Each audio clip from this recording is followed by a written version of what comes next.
Hello viewers, welcome to Wrestle Bangla BD. সবার প্রথম কথা বলবো ভিউয়ারশিপের বিষয়। মানডে নাইট র এবং স্ম্যাকডাউনের ভিউয়ারশিপ সামনে এসেছে, আর এই ভিউয়ারশিপ কি রোমান রেন্সের স্টার পাওয়ারকে এক্সপোজ করতেছে, আর রোমান রেন্স কি অ্যাকচুয়ালি ভিউয়ারশিপ ড্র করতে পারে না? আমি আপনাদের নাম্বার বলি, আর নাম্বারটা খুবই কনসার্নিং। তো আমরা প্রথমে ফ্রাইডে নাইট স্ম্যাকডাউন বিষয়ে কথা বলি। স্ম্যাকডাউনের যে ভিউয়ারশিপটা সামনে এসেছে সেটা হচ্ছে 1.089 মিলিয়ন ভিউয়ার্স। মানে আপনারা যে এপিসোডটা দেখেছেন স্ম্যাকডাউনের, সেটার ভিউয়ারশিপ এসেছে 1.89 মিলিয়ন ভিউয়ার্স। সরি, 1.089। এই এপিসোডটা 1.1ও যায়নি, এর আগেও এরকম ভিউয়ারশিপ এসেছিল। আর কোডি রোডস হচ্ছে স্ম্যাকডাউনের main champion. Cody Rhodes champion হয়ে ফেল হচ্ছে ভিউয়ারশিপ ড্র করতে, এবং এই বছরের স্ম্যাকডাউনের লোয়েস্ট এপিসোডের মধ্যে এই এপিসোডটাও অ্যাড হয়েছে। মানডে নাইট রয়ের কথা যদি বলি, এটার ভিউয়ারশিপ যে ভালো এসেছে বিষয়টা এমন না, এটার অবস্থাও অনেক খারাপ, এবং এই ভিউয়ারশিপটা নেটফ্লিক্সই রিভিল করেছে। তারা বলতেছে মানডে নাইট রয়ের ভিউয়ারশিপ এসেছে মাত্র 2 মিলিয়ন, আর নেটফ্লিক্সে যখন থেকে মানডে নাইট র গিয়েছে তখন থেকে এই পর্যন্ত সবচেয়ে লোয়েস্ট ভিউয়ারশিপ এই রটাতে এসেছে। 2025-এর জানুয়ারিতে তারা মানডে নাইট র নেটফ্লিক্সে নিয়েছিল, তারপর থেকে এখন পর্যন্ত সবচেয়ে লোয়েস্ট ভিউয়ারশিপ এই মানডে নাইট র। কিন্তু দেখেন, এই এপিসোডে রোমান রেন্স ছিল, জেকা ফাটো ছিল, তাদের একনলেজমেন্ট সেরেমনি হয়েছে। এক কথায় বলতে পারি খুব ভালো একটা এপিসোড ছিল, কিন্তু ভিউয়ারশিপের দিক থেকে এটা বাজে একটা মানডে নাইট র ছিল।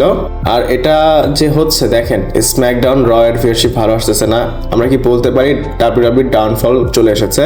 আমি আপনাদের এটা ব্যাখ্যা করে বলি। কোডি রোডসের যে ভিউয়ারশিপ যেটা এসেছে সেটাই এসেছে, মানে যেটা এসেছে সেটাই ঠিক, কিন্তু মানডে নাইট র এর ভিউয়ারশিপে একটা ক্যাচ আছে। আপনাদের আমি ব্যাখ্যা করে বলি, আপনারা একটু কেয়ারফুলি শুনবেন। এই যে ভিউয়ারশিপ, এটা সিম্পল ভিউয়ারশিপ না, দেখে মনে হচ্ছে কম কিন্তু আসলে এটা কম না। আর হয়েছে কি, ডাব্লিউডাব্লিউই এই রয়ের লাস্টে গিয়ে ট্রিপল এর যে মার্কস ভার্সেস মার্কস ম্যাচ সেটা অ্যাড করেছিল। মানে মানডে নাইট র 2.5 ঘন্টার শো হয়, তার মধ্যে আবার তারা ট্রিপল এর যে ম্যাচ বা ট্রিপল এর যে শো সেটা অ্যাড করেছে। মার্কস ভার্সেস মার্কস ম্যাচটা কিন্তু 45 মিনিটের মতো হয়েছে, মানে 1 ঘন্টার মতো হয়েছে। তো নেটফ্লিক্সের যারা আছে তারা কি করেছে, তারা মানডে নাইট র এর সাথে ক্যালকুলেট ওই ম্যাচটাকেও করেছে। তারা ওইটার সাথে মানডে নাইট র এর ক্যালকুলেট করে ভিউয়ারশিপ বলেছে জাস্ট মানডে নাইট র এর। আর এই ক্যালকুলেটের জন্য আপনাদের একটু প্রসেসটা বুঝতে হবে। এই যে তারা ক্যালকুলেটটা করে, এটা করা হচ্ছে রান টাইম যখন শো হয়, মানে শোটা যখন রান করে তখন কয়টা ভিউ আসলো সেটা তারা ক্যালকুলেট করে। সরি, আমি ভুল বলেছি, তারা টোটাল ওয়াচ আওয়ার ক্যালকুলেট করে। ধরেন মানডে নাইট র 2 ঘন্টার, লোকেরা দেখেছে 6 মিলিয়ন ঘন্টা, তারপর তারা ডিভাইডেড করে ক্যালকুলেশন করে আমাদের ভিউয়ারশিপ বলে।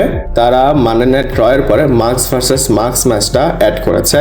আর ডাব্লিউডাব্লিউ যেহেতু মার্কস ভার্সেস মার্কস ম্যাচ ডাব্লিউডাব্লিউর রটা শেষ হওয়ার পরেই দিয়েছে, সেটা তো লোকেরা দেখেনি, সেটার ওয়াচ টাইম কিন্তু নিচা হয়ে গিয়েছে, মানে কম এসেছে।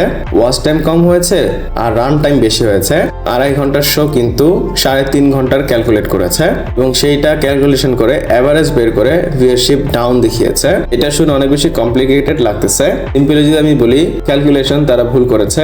তারা মার্কস ভার্সেস মার্কস ম্যাচটা এটার সাথে ক্যালকুলেট করেই সবকিছু একদম গজা খিচুড়ি বানিয়েছে। এই কারণেই ভিউয়ারশিপ ডাউন হয়েছে, আদারওয়াইজ এত ডাউন আসে না। মানডে নাইট রয়ের কথা তো বললাম, ওই দিক দিয়ে স্ম্যাকডাউনের যে ভিউয়ারশিপ সেটা কোডি রোডসই ডাউন করেছে। এইখানে ডাউন করেছে হচ্ছে ভুল করে নেটফ্লিক্স, আর ওই দিক দিয়ে ইচ্ছা করে অনিচ্ছায় হোক কোডি রোডস ভিউয়ারশিপ ডাউন করেছে। আশা করি আপনারা বুঝেছেন। যদি না বুঝে থাকেন আমাকে কমেন্ট করে জানাতে পারেন, আমি আবার কমেন্টে আপনাদের বলবো।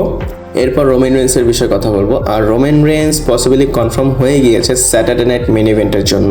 আমি আপনাদের বলেছিলাম রোমান রেন্স হয়তো স্যাটারডে নাইট মেইন ইভেন্টে কম্পিট করবে, যেটা মেডিসিন স্কয়ার গার্ডেন থেকে হবে। আর ডাব্লিউডাব্লিউ কি করেছে জানেন, ডাব্লিউডাব্লিউ সেম ডের জন্য রোমান রেন্সকে অ্যানাউন্স করেছে। রোমান রেন্স ওইটার পাশাপাশি মেডিসিন স্কয়ার গার্ডেনের শো এর পাশেই যে হবে ফেনেটিক্স যে ফেস্ট হবে সেখানে সে থাকবে। তাকে যেহেতু ফেনেটিক্স ফেস্টের জন্য অ্যানাউন্স করেছে, মোস্ট লাইকলি সে সেটার পাশাপাশি মেডিসিন স্কয়ার গার্ডেনে স্যাটারডে নাইট মেইন ইভেন্টে থাকবে। আমি কিন্তু লজিক একদম সিম্পল দিয়েছিলাম। ডাব্লিউডাব্লিউ যারা আছে তারা রোমান লেসনারকে মেডিসিন স্কয়ার গার্ডেনে কম্পিট করাতে যাবে, আর তারা দুজন যদি অ্যাক্টিভ থাকে অবশ্যই তারা কম্পিট করবে। এবং আপনাদের বলে দিই, ফেনেটিক্স ফেস্টে কিন্তু রোমান রেন্স আসে না, খুবই রিয়েরলি আসে। যেহেতু সে আসতেছে, আমার মনে হচ্ছে সে স্যাটারডে নাইট মেইন ইভেন্টেও কম্পিট করবে। আর স্পেশালি রোমান রেন্স যেহেতু নাইট অফ চ্যাম্পিয়নে কম্পিট করতেছে না, নাইট অফ চ্যাম্পিয়নের পরেই তো স্যাটারডে নাইট মেইন ইভেন্ট, হয়তো সেখানে অনায়াসে কম্পিট করতে পারে। তো আপনাদের কি মনে হয় রোমান রেন্স কি কম্পিট করবে, হ্যাঁ বা না কমেন্ট করে জানাতে পারেন। এরপর আমরা কথা বলবো কোডি রোডস এবং রোমান রেন্সের বিষয় এবং তাদের ম্যাচ নিয়ে একটা আপডেট এসেছে সামনে এবং আপডেট এসেছে রেসেলভোর্সের থেকে। WWE যারা আছে তারা এই সামারের জন্য রোমান ভার্সেস কোডির কোনো ম্যাচই প্ল্যান করতেছে না। আর এখানে যেহেতু তারা সামারের কথা বলেছে, যতটুকু আমরা জানি বা বুঝতেছি সামার স্ল্যামের কথাই বলা হয়েছে। আর সামারে তো কোডি রোমানের ম্যাচ হবে না, হবেই বা কিভাবে। এইখানে আরো একটা জিনিস হবে, মানে হচ্ছে সামারে, সেটা হচ্ছে ক্রাউন জুয়েল। যদি ক্রাউন জুয়েলের কথা বলা হয় তাহলে আপনারা ধরে রাখেন সেখানেও কোডি রোমানের ম্যাচ হবে না। আর যতটুকু তারা বলেছে হবে না, তার মানে কি এইখানে একটা টাইটেল, কারো না কারো টাইটেল ড্রপ হবে। যতটুকু আমার মনে হয় রোমান রেন্সের ড্রপ করার চান্স নেই, চান্স আছে কোডি রোডসের। আপনাদের এটাও বলি, এতটুকু আপনারা শিওর হয়ে থাকেন ক্রাউন জুয়েলে যে ম্যাচ হবে সবকটা ম্যাচই একদম ম্যাসিভ হবে এবং এই পুরো ক্রাউন জুয়েলটাই ম্যাসিভ হবে। রোমান কোডি ম্যাসিভ হবে, রোমান অর্টেন ম্যাসিভ হবে, রোমান ড্রু ম্যাকিন্টায়ার ম্যাসিভ হবে, কোডি র্যান্ডি অর্টেন সেটাও ম্যাসিভ হবে। ইভেন এখানে রোমান রেন্স ভার্সেস ফিন ব্যালারেরও ম্যাচ হতে পারে। যে কোনো ম্যাচে আপনারা চ্যাম্পিয়ন ভার্সেস চ্যাম্পিয়ন দেখবেন সেটাই ম্যাসিভ হবে। আপনারা ক্রাউন জুয়েলের চ্যাম্পিয়ন ভার্সেস চ্যাম্পিয়ন রোমানের সাথে কার ম্যাচ দেখতে চান আমাকে কমেন্ট করে জানাতে পারেন। এরপর আমরা সানডে নাইট মেইন ইভেন্টের বিষয়ে কথা বলবো। WWE একটা Sunday night main event announce করেছে। তো আমি আপনাদের বলে দিই সানডে নাইট মেইন ইভেন্ট কবে হবে। এটা সেপ্টেম্বরের 6 তারিখে হবে এবং এটা অ্যাটলান্টা থেকে হবে।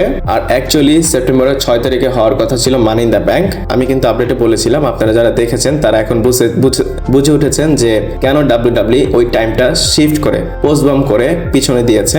তারা সেপ্টেম্বরের 6 তারিখে এই সানডে নাইট মেইন ইভেন্ট করবে।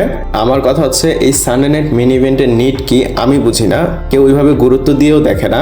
WWE কাছে অনেক অপশন আছে, তাও তারা এটা করতেছে। WWE চাইলে এই সানডে নাইট মেইন ইভেন্ট না করে ব্যাড ব্লাড করতে পারতো, রেসেল পোলোজা করতে পারতো, তারপর এক্সট্রিম রুলস, TNA যে কোনো একটা পেপার-ভিউ তারা করলেই হতো। আমি কি TNA বললাম, আমার ভুল হয়ে গিয়েছে, TLC হবে। যাই হোক, অনেকগুলো PLE ছিল, তারা সেটা করতে পারতো। তারা স্যাটারডে নাইট মেইন ইভেন্ট কেটে সানডে নাইট মেইন ইভেন্ট করতেছে। আর সানডে নাইট মেইন ইভেন্ট দেখার জন্য আপনারা এক্সাইটেড কিনা আমাকে কমেন্ট করে জানাতে পারেন। এরপর প্যাট ম্যাকেফির বিষয়ে কথা বলবো। আর আপনারা শুনে হয়তো শক হয়ে যাবেন, আবার এটা ভাববেন না যে শক হব মানে সে WWE তে চলে আসতেছে, এমনটা না। প্যাট ম্যাকেফি রিসেন্টলি ESPN এর সাথে একটা নতুন ডিল সাইন করার জন্য নেগোশিয়েট করতেছে এবং এইখানে সে NFL এর যে ব্রডকাস্ট যেমনটা সে কাজ করে, ইন্টারভিউ নেয়, তারপর পডকাস্টের মতো কথা বলে, সেগুলোই করবে। আর এই কাজের জন্য ESPN অনেক টাকা দিবে, আপনারা শুনলে অবাক হবেন এবং টাকাটা খুবই বেশি। আপনারা যদি ডাইরেক্ট রোমান রেন্সের সাথে কম্পেয়ার করেন, রোমান রেন্সের থেকে 5 গুণ বেশি। নর্মালি রোমান রেন্স $5 মিলিয়ন পায়, এছাড়াও এক্সট্রা সে 15 মিলিয়ন, টোটাল $20 মিলিয়ন পায়। তার ডিলটা হয়েছে এমন ভাবে যে তাকে $5 মিলিয়ন WWE দিবে, মাসে দিবে হচ্ছে $4,16,000। এইভাবে করতে করতে একটা সময় এটা প্রায় 20 মিলিয়ন হয়ে যায়। তো আপনারা যদি এখন শুনেন প্যাট ম্যাকেফিকে তারা কত দিবে শুধু এই NFL এর জন্য, সেটা হচ্ছে 60 থেকে $65 মিলিয়ন। এইখানে আপনারা দেখেন কত টাকা বেশি সে পাচ্ছে ESPN এর থেকে। এছাড়া যদি আমি আপনাদের একটা এক্সাম্পল দেই, ফিন ব্যালার টাইপের ক্যাটাগরির যে সুপারস্টাররা আছে তারা কত টাকা পায়, তারা পায় টোটাল $3 মিলিয়ন অথবা $4 মিলিয়ন। তাহলে চিন্তা করেন প্যাট ম্যাকেফি ESPN এর সাথে সাইন করলে কতগুলো টাকা পাবে, মানে কত গুণ বেশি টাকা পাবে। বাট এই ডিলটা খুবই শকিং, যদি হয়ে যায় খুবই শকিং হবে। আমার রিয়াকশন, আমার মতামত সবকিছু আপনাদের জানালাম, আপনাদের মতামত অবশ্যই জানাবেন। ভিডিওটা এই পর্যন্তই ছিল, ভালো লাগলে লাইক, কমেন্ট, শেয়ার, সাবস্ক্রাইব করে পাশে থাকবেন। পরবর্তী ভিডিওতে আবার দেখা হচ্ছে।